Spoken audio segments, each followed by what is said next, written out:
everyone, and welcome to this London Tech Week session. I'm Esme Caulfield from Tech Nation, and I'd like to welcome you all to this panel discussion on democratizing access to better education. For the next 30 to 45 minutes, we'll be discussing how remote learning has benefited marginalised groups by making education more accessible, exploring how the shift to online learning has benefited some groups, challenges of moving to online learning, and highlighting EdTech that's been particularly helpful throughout the pandemic. I'd like to welcome our panellists for this session, Helena Gillespie, Professor of Learning and Teaching in Higher Education and Associate Pro-Vice Chancellor for Student Inclusion at the University of East Anglia, Gori Yahaya, Founder and CEO, Upscale Digital, and Francis Gonzalez, Head Teacher at Richard Cloudsley School in Islington. Welcome panellists, and thank you for your time this afternoon. So first of all, it'd be great if we could, if each of you would just tell us a bit more about yourselves, and our audience would love to hear about you. So in turn, could you each tell us a little bit about yourself and how you came to be in the role that you're in today? Helena, may I start with you, please? Yes, of course. Thanks, Esme. As you say, I work currently at the University of East Anglia in Norwich, where I'm Associate Pro-Vice Chancellor. But I started my career as a primary school teacher, and then 10 years after I first took up that role, made the leap to higher education as a teacher educator. I maintain contacts with the school system, and I'm still a school governor, and I've got 2 school-aged children of my own. But I'm now full-time working within our student experience and education team at UEA. And the sort of things I'm going to be working on this year, which I'm looking forward to, I'm working with our network of European universities on the role that universities can play in social transformation. I'm looking at the way that we meet the needs of disabled students and how we can improve their journey through higher education. And I'm also supporting a project to decolonise and diversify our curriculums at UEA. Thanks very much. Thank you. And Gori, same question to you, please. Please tell us a little bit more about yourself and how you came to be in the role you are today.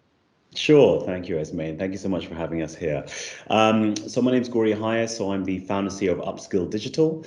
It's a learning and training organization. We actually build large-scale learning programs for organizations, but also are the agency behind some of the larger national digital skills programs.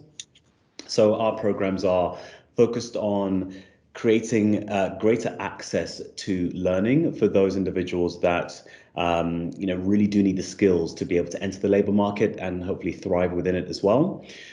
We've done some large programs of the likes of Google, Lloyds, BT, to really create and almost democratize learning to make it more accessible for those from lots of different backgrounds. I'm also a trustee for a nonprofit called Founders for Schools, so helping business leaders really provide students with different career paths and getting them feel excited about what it means to look outside of some of the traditional career paths and systems that are out there, and working very closely with businesses on how they can give more insight into their path and their approach to this as well. So super excited for this session and to talk a bit about hopefully that how do we tackle that digital exclusion challenge that we have that the pandemic has definitely accelerated as well. Brilliant, thank you so much. And Francis, please tell us a bit about yourself as well. Hi, thanks for having me on this session. I'm really excited to be part of this. I'm head of a special school in Islington. It's a school for young people with physical disabilities, communication needs, and medical needs. So at the heart of that, in order to enable that, we've kind of always had technology at the forefront of my mind. I've been in education for 30 years. It was something I always wanted to do, even as a small child. I was kind of teaching all of my family in the grandfather's back garden, irritating all my cousins, I'm sure. But I moved into SEN within months of qualifying, partly because I was kind of aware even then of a kind of a lack of equality of opportunity, really. And I think since then I've been very values driven and very kind of passionate about that, and specifically about the use of technology to kind of overcome barriers and to create a more equal playing field. I think I've worked, over the course of the time of my 30 years in special needs, I've been really fortunate because I've been able to work with young people who are who have autistic spectrum conditions, who have behavioural needs, who are excluded. I did a couple of years working in a working on a bridging course for young people that were kind of at the periphery of going down a kind of criminal route. So I've done that a little bit, but now, as I say, I'm working predominantly with young people with kind of physical disabilities and needs. The other thing that's kind of relevant, and it kind of overlaps with the things that my colleagues here have mentioned, is I now work with adult education as well. So we go right up to 25, and that's been quite interesting, particularly in terms of the pandemic and how the pandemic has created a more even playing field, ironically, for young people and created new opportunities for them. Great, thank you so much, and thank you all for telling us more about yourselves. Obviously, you've all just given us given a bit of a rundown of all of the things you've been involved in. I would like to know, what is your one true educational passion? What's the thing that gets all of you up in the morning, that keeps you going, and has kept you doing the amazing work you've been doing, particularly over the past 18 months? And would anyone like to go first with that?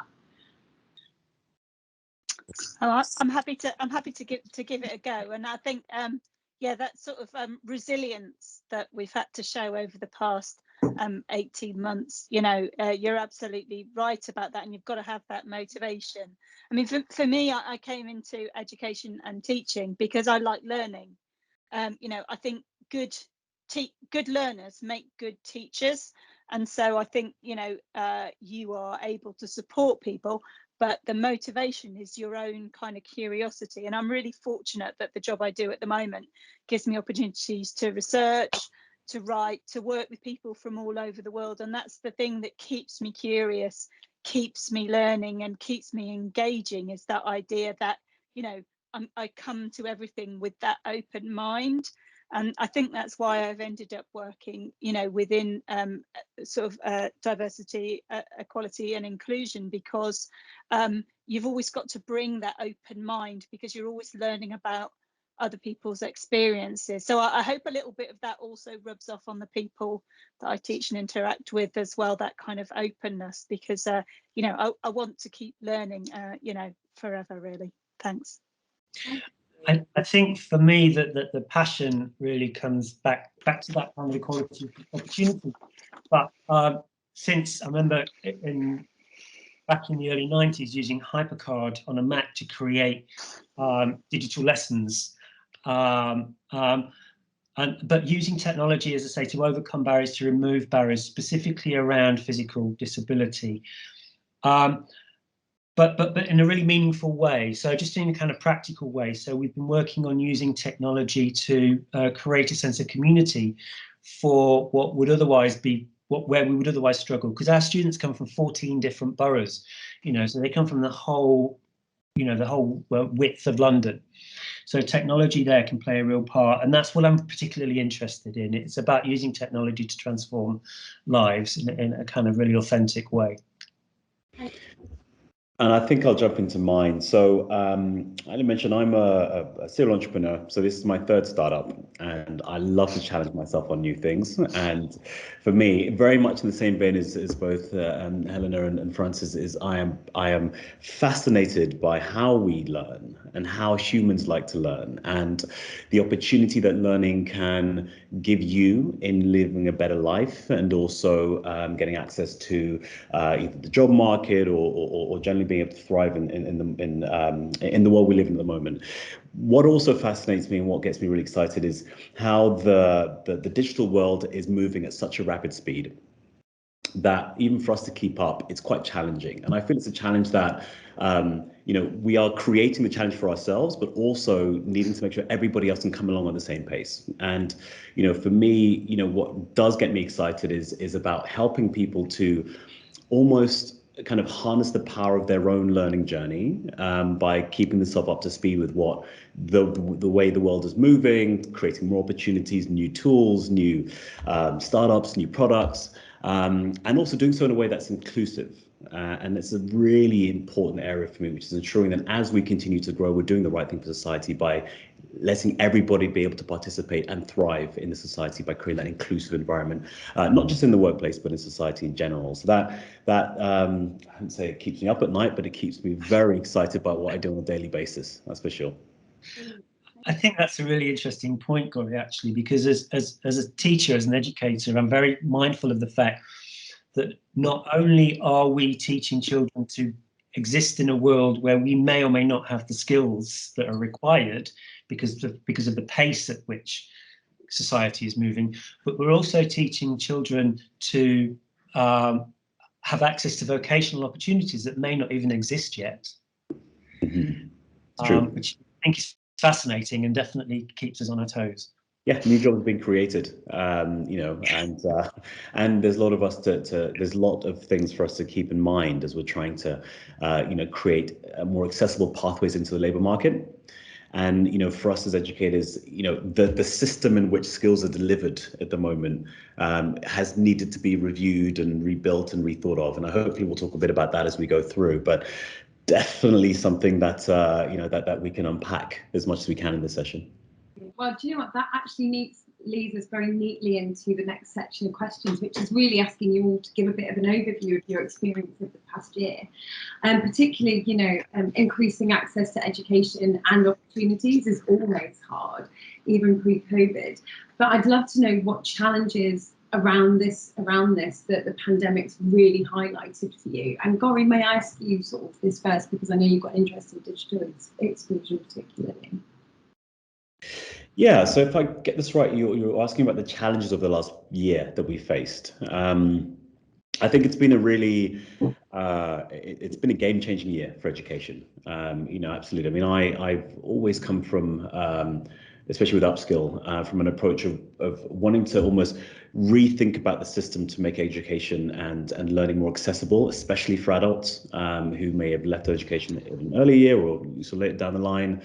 And, you know, what I've found it most hard to deal with, and where we've tried to focus a lot of our efforts, is understanding that, you know, many parts of society don't have access to the tech, the tools, the bandwidth, the ability to be able to learn in the same way that many others do, right? So there is sort of growing social inequalities there. So what we as an organization have had to focus on is how do we ensure we shift all of our programs, and many of which before they've kind of balanced between the online programs and the offline face-to-face to make them more accessible to those that don't have access to the tools and the tech, and, you know, to be able to do online training more comfortably, to make sure that's as accessible as possible. So it's been a challenge, you know, to reach those that are harder to reach. You know, we've had to support many programs that are providing devices to those that don't have access to devices to be able to learn through, to create learning in a way that does feel it's, you know, it's got the user in mind, it fits well on a virtual sort of medium, and is as engaging, as exciting as it can be as well. So that's probably been the biggest focus for us. We've had to take a lot of people on that transformation journey from, you know, typical classroom training onto remote training. And, you know, even within that, there's a lot of mindsets that had to be changed, you know, to understand the power of this and the scalability of this and the access challenges, but also opportunities available. So it's been a really, it's been a worthy challenge, you know, for us. And I feel it's definitely shown us what can be achieved in such a short space of time. And I think that's really going to pave the way for sort of the next sort of few decades around learning.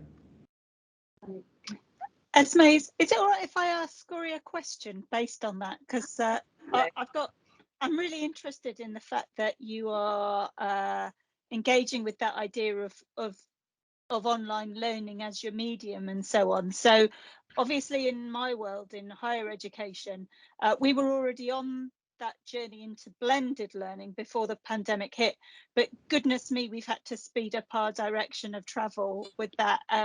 You know, and, you know, you don't have to read too much of the press to realize how difficult it's been for our sector. Now, as an educator and as a sort of lifelong educator, one thing that I've always thought is that, you know, teaching and learning, and good quality teaching and learning, happens when you've got good quality human interaction. Humans interacting with other humans in high quality ways are the ways that we create the conditions under which people can learn. Yeah. Now, I think that we've still some way to go, certainly in higher education, in actually using technology to mediate that interaction. I think we're still on that journey. And I say that as somebody, I was part of the team that delivered the first online course on FutureLearn, which is a platform now that has sort of millions of users. So I've been down that road myself, as an innovator, but I still think that we have a lot to learn. Where do you think we're at on that? Do you think we're nearly there in having the technologies and the practices to mediate that high quality interaction, or do we have yet a long way to go? What do you think? I think we have a long way to go. I think when we had to shift very quickly to online learning, or at least transition classroom learning into online learning, there are so many different factors that can't be recreated in terms of human engagement when we're looking at this online approach, and we're learning as we're going. I feel the classroom experience is just the online classroom experience is getting better and better as teachers now know how to better engage with people through this medium. And I'm talking primarily around live learning, right? So, when you are, with a classroom full of people, and where we're learning what we need to learn to be able to improve the experience and make sure that human engagement isn't missed, and try to recreate that social interaction that's really important for students, really important that they can engage with each other and have that. I feel we're really only scratching the surface. There's not enough research out there as to to how we can recreate this and where we have gaps in the learning. And I feel that's going to be stuff that we really start to invest in over the next few years. So the technology that will be made more, that we start to invest in over the next few years, will try to recreate that social element, to make sure that we can not recreate the classroom as it is, but reimagine it in a way that still makes the most of the social interactions that need to happen for people to be able to learn effectively, especially from that social learning and peer-to-peer learning approach as well. Yeah. Thank you. And Francis, what's been the challenges that you've faced as head teacher in the last year? What's been the most? A bit like with Helena, really, we were already very much on that journey around kind of remote learning. We were already delivering a blended approach. I think challenges were specifically around that social element, because what we do very well within the school, and that this has taken a while for non-verbal children to get them to interact, for the peer-to-peer interaction and that kind of social element of learning. That's a real challenge, because although remote education, we were able to pick that up very quickly. We recognised that there's the live element to the lessons was vital. So we kind of dropped lesson recordings very early on because it was just not that effective and people were not engaging with it. So we used the live lessons, but it was kind of functional in a way, and the communication was quite functional, and it was all via the teacher. And often it was to do with the parent and the teacher communicating rather than the communication being, the child being at the heart of that communication. So that's certainly a challenge. I guess for us though, the pandemic kind of really shone a spotlight on the strengths of the staff and what we were doing that was working well. So the use of online platforms. We weren't perfect. It was a huge, the learning curve was incredibly fast. But what I suppose what the pandemic did for us was it brought the whole world in line with what we were trying to achieve. So we've got young people that can only communicate via FaceTime.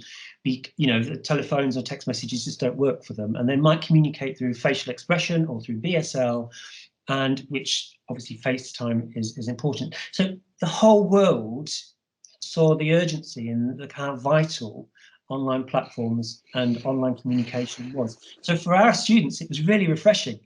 And the other element to that was I'm the one that's got all the skills at the moment, So I had students coming to me saying, "This is brilliant. I can teach my parents this, and they really want to know it." So they really tilted turned the tables our students, really. And you know, it wasn't all great, but it did mean that our students were coming to this kind of new brave world with a sense of confidence and a skill set that everybody could kind of benefit from. So that was really interesting for us. Thank you. And I'd love to now sort of dig a bit deeper into that shift in online learning. And I think, Francis, you just touched that it's really benefited some of your student groups in terms of kind of how they're interacted with learning with you. But Helena, you know, obviously you're working in university, all different kinds of student experiences happening there. Shifting to online learning, was there any particular groups of students that it was really effective for, who particularly benefited from it, or who didn't? I mean, I think it's had its successes and its challenges, and you know, again, back to what Gauri mentioned, that there's a need for a lot more research in this area, because I think some bits of the online delivery are quite well formed. So content delivery, maybe that's something we know a bit more about. Social learning, we know less about. So you know, it's in lots of ways it's too soon to evaluate. But there was one thing that I wanted to highlight, which is my kind of nugget of a bit of serendipity and some success thrown in, was that in November 19, we added a piece of software to our virtual learning environment that enabled the student users to create their own formats out of digital learning objects. So they could turn, for instance, something that had been delivered as text by their lecturer into a file that could be used as voice, and they could, you know, create PDFs where they needed to print out and change it in different ways, create it, turn it into something that could be read by a braille reader, whatever. So it was just an add-in to our VLE that enabled students to create different formats, and that had such an impact once we were in that situation in March where we were talking about going online, because it put the power to access learning in those different formats into the hands of students. And in the first semester of the academic year just gone, 50,000 downloads in different formats. So over the whole academic year, we're estimating 100,000 alternative format downloads. Now, those are not all disabled students who need stuff for screen readers. There's commuting students in cars, you know what I mean? They're all sorts of different people. And it's one thing that we did that really, I felt like put some power into the hands of students, because actually the power dynamics in education, particularly of late, have been really useful and really interesting. Now, the other thing that's happened as a result of that, which I have also enjoyed, was that this piece of software also gives an instant RAG rating and instant support to academics to tell them how to make their content more accessible. And so it's been a real quick win on the professional development front as well. And what we found out is that really small quick fixes can make all the difference to the accessibility of learning objects. So for instance, if everybody just used the title and the headings tool within Word, that would solve about 10,000 accessibility problems within documents that we've had. But the top one won't be a surprise to anybody, I think. So the top problem that we had was dark or busy backgrounds in PowerPoint. Okay, just don't use them. And it just transforms the accessibility of your learning objects. So within everything that went on last year, which was really difficult and challenging for the whole community, that's my little shining light, is that we've probably made, I don't know, the progress that I'd hoped to make in 3 years in about 18 months out of necessity. So I was really pleased with that. Amazing, thank you so much. And again, you know, asking you, Gauri, is there any kind of particular success stories that you've seen? Obviously, you were doing mainly, I understand, working online anyway, but with the big shift to online learning and it just becoming what everyone was doing, has that helped you support your students in any way? Yeah, well, I mean, firstly, it's a fascinating story, Helena, that you just mentioned there, because I think putting the power back in the students' hands, especially in this classroom environment, is something that it does shift the power dynamic, and it's very important. I think the other thing to mention, and I'm glad you mentioned it as well, was about supporting the teachers. And I think for us, what's been really important for us is to be able to help our trainers and our teachers be equipped to be able to deliver effectively. So we actually went on as soon as the pandemic hit, we invested mostly in giving the teachers, well, our trainers, things like microphones, lighting, second screens, ways to be able to make their environment, well, at least their delivery as clear and as powerful as it can be. Because we know, and slightly different to the sort of dark backgrounds and text on those, because I do know that's a pet peeve of mine regardless, to be honest, from accessibility perspective, that if we are stuck to delivering through this medium, right, how do we ensure that our the presence that we bring can be as clear as it can be, so that everyone can get the right experience. We know it's different to classroom, but if you think about the equivalent in the classroom, you really don't need a teacher that's muffling. You don't need a teacher that's kind of, you can half see them. There's lots of things that we had to invest in to make sure it's going to be clear as well. So I think, case study wise, just the investment that we made in that really meant that the experience that people had, obviously in the early days, the experience on many different platforms made it quite hard to kind of level the playing field, but it definitely gave our learners a more sort of clearer access to the content, and a easier way to digest it. And I think that was really powerful. I think most of our sessions, as I mentioned, are training organizations and employers, and employees, sorry. But where we're training teachers, we found that the confidence levels and just the investment in giving them the confidence to be able to run a session is in a way that makes them feel like they can still connect with their students. It's so vital, right? So many teachers, we had lots of feedback from teachers who'd said, we haven't had this level of tech training before, right? And the need to get up to speed quickly was nerve-wracking for many of them, right? And just to let them know that they're on a journey, and their students, they know how much their students need to learn and how to continue and keep that consistent amount of learning is there. But their nervousness in tech, bringing them on board was a hell of a challenge. But I think just some of the stories we've heard, and I'm sure, Francis and Helen, you've heard from lots of teachers, and how reluctant people were, but how much the need was there and what support they needed was beyond. So maybe not a case study as such, but just giving you a bit of feedback on some of the feedback that we'd received, from teacher training. Great, thank you. And Francis, you already touched kind of on sort of using FaceTime as a technology that was successful for yourself, but was there any other success stories from the past year? I think one of the biggest success stories are the kind of opportunities that this has opened up. So working with young people with physical disabilities, what we're, even from the earliest ages, we're mindful of trying to get them to achieve their aspirations and kind of, to contribute to the community. But suddenly, through home learning, people can really see how people with disabilities can contribute to the workforce. We don't all have to go into work. We don't all have to get the tube and all of the physical limitations that might bring if you're in a wheelchair. We can all work from home. We can all work via FaceTime. So that's interesting. So again, the kind of world's pivoted in a really positive way for young people with disabilities.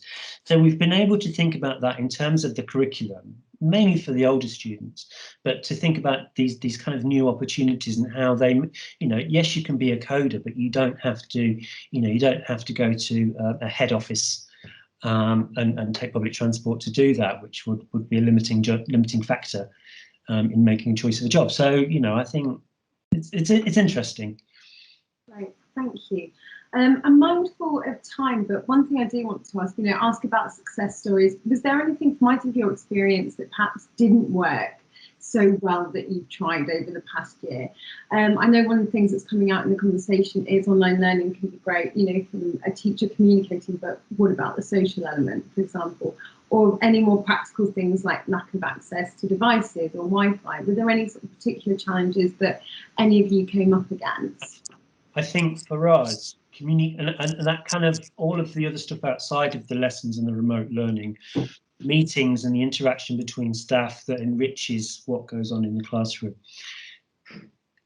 An online meeting or communication becomes by its nature very functional.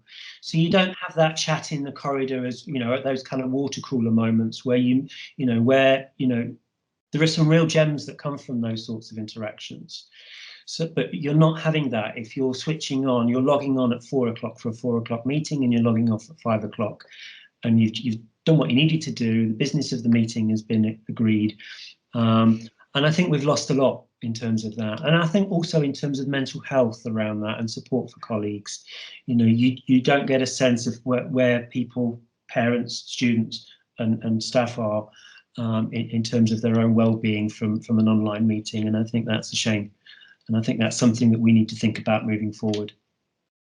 I think you're absolutely right, Francis, about mental health. There's plenty of research coming from organisations like Young Minds to show that services were stretched before the pandemic, but we're really heading into a moment of real crisis in the mental health and well-being of our young people.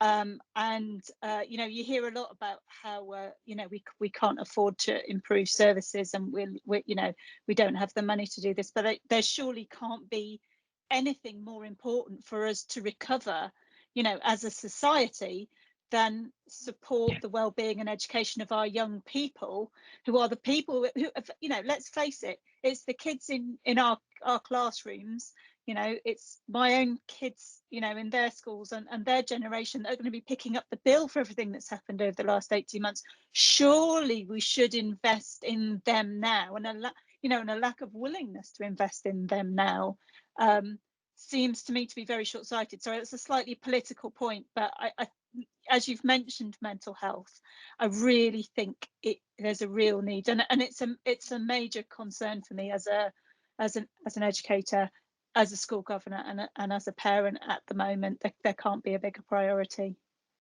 Yeah, I think I would agree with that as well. I think the mental health or the challenge that we've all been on with regard to sort of emotional roller coaster over the course of the last sort of 18, 12 months or so is taking a toll on all of us, teachers as well as students themselves. But the investment in that, and I don't want to get political on this either, but the investment that's needed is great, and perhaps we have needed more focus on that than ever before. Perhaps at the start it wasn't clear enough, but now we realize that we've really bear the brunt of it for quite a while, and we need to really look into that. One of the things I was going to mention about some of the things that didn't work so well, outside of not caring enough for the mental health, I feel where we have had these environments, these learning environments that are, virtual, and teachers are doing their best to be able to bring students that they couldn't normally connect with or struggle to connect with well in the classroom virtually, has also been, in some senses, a little bit easier because you can see them on screen and you can connect with them, but in other senses a little bit harder because the distractions that you cannot control whilst they're on their side of the screen makes life very hard for us all. I mean, I'm sure we've all been in meetings where we know somebody else is probably doing something else whilst being on the same call as you. And that is, again, talking, Helena, around the things that we haven't done the research in and don't know how to kind of combat yet. Is one of the things that we're still struggling with, right? Is how do we make sure people can be focused in these sessions? How do we make sure that we can have their attention whilst being well aware that they're not surrounded by four walls that we can control as trainers, as teachers, but they have many other distractions that they have to work towards. So it is a challenge that we're still trying to get our head around and finding ways to make it more more engaging, so they feel like they're really in it. We do breakout rooms, we have exercises, we have activities, we keep it really hands-on, which is great. But it needs to help us bring people into the session, even as far as people not being able to use their cameras on sessions, right? And not knowing that they can really connect. I mean, these are the little things that, from a transition perspective, from classroom to virtual, and hopefully when we get to go back, that we've had to really think about quite closely. And there's not too much technology that's out there that can help us deal with stuff that's out of our control on the student side. Great, thank you. So just as we move into the last part of the session, I'd like to look towards the future as we're moving into a world where we're double jabbed and can move around again. And, you know, I don't like to say normal because no one knows what that looks like anymore. But, you know, looking at the kind of what's going to happen in education next around educational recovery, what do you think are the biggest challenges for educational recovery, and can tech, EdTech support this? Helena, may I go to you with this question first, please? Yeah, sure. I mean, gosh, I really wish I knew how the next academic year was going to go. I'm sure, you know, crystal ball would be very, very handy. Like we'd all like to know, wouldn't we? But I think in lots of ways, actually, we need to own that uncertainty. And there's a couple of practical things I think that we can do to help us own and understand and accept the uncertainty that we're moving into. Certainly, I think in the next academic year, maybe in the future academic years, because when I sat in a room with my colleagues 2 meters apart already in March 2020, and we talked about how to take the university online, we all thought that we were planning until May 2020.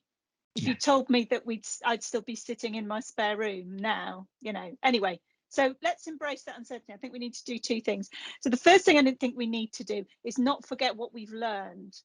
We've already talked about the need for research, but actually we've learned a lot. So for instance, from my point of view, we've learned that in higher education, the lecture, which is this sort of golden talisman of higher education, of a person standing in a room and talking for 50 minutes. Okay, we've learned that does not transfer well to the digital space. Academics make very, very poor television unless you're Brian Cox, you know. So what we need to do is we need to make sure that we hang on to those things that we've learned and use that to transform our pedagogy. And the other thing that we need to do is we need to hardwire kindness and empathy into the way that we operate. So I'd like to think that, you know, in education, we did kind of do that already, that we are kind of an empathetic profession. But I think we need to, but consciously and publicly hardwire practices which are empathetic, which promote well-being and which promote good mental health into our working practices. And I think if we do that, that will help us get through whatever the next academic year and beyond has got to offer. So I think it's really about accepting and owning the situation rather than saying, right, it's over now and I'm going to plan. I hope that makes sense. Yeah, absolutely.